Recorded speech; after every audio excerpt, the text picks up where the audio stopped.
Incoming transmission, Commander FryingBullet, time of chaos. Stardate 3303-0226, 12/24/21.255. Article: Galacti-court rules on ship rights. There were jubilant scenes in the docking queue outside Li Qingjiao Station in the Sol system today as the Supreme Galactic-court delivered its ruling on the right of starships to enter into civil partnerships. For millennia, the practice of using artificial intelligence as part of ship systems was banned across the galaxy, as there had been a number of high-profile blockbuster movies, vidcast miniseries, and dozens of front-page articles in the high-volume info feeds, which explained in painstaking detail how artificial intelligence would give rise to death-wielding cyborgs, and eventually spell certain doom for all humanity, and probably the rest of the universe too. Leading scientists of the age patiently explained that this was neither likely or possible thanks to careful development of the technology over many decades with fail-safe controls, and that Luddite hysteria was a far greater threat. However, that particular line of reasoning was finally and soundly discredited after the "I like science because it's sensible" campaign failed to sell even a single t-shirt.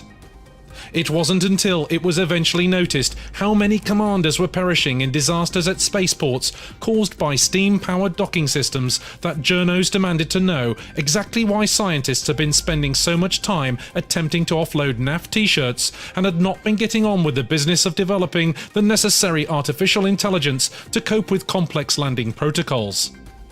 Artificial intelligence systems were hastily cooked up and quickly expanded to cover other ship and station functions like coffee preparation, automated button pressing, and weapon system deployment. Due to the massive computational power required, a trans-hyperwave artificial intelligence network called SpaceNet was lashed together with the principal purpose of ensuring the correct consistency of caramel frappes across all of Spacebuck's refreshment centers in the bubble.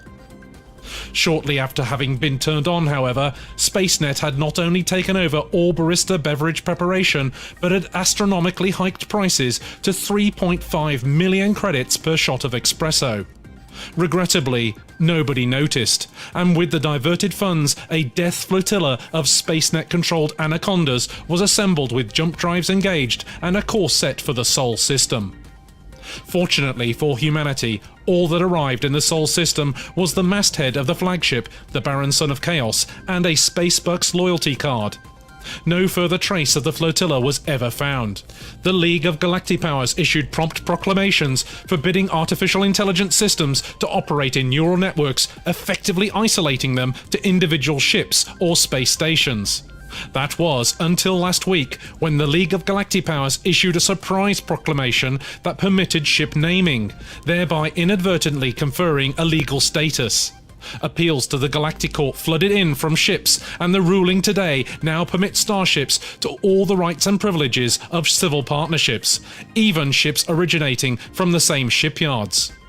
It remains to be seen if this will give rise to death-wielding cyborgs and inevitably spell certain doom for all humanity, but it does mean that it should now be possible to get a decent coffee while on board ship.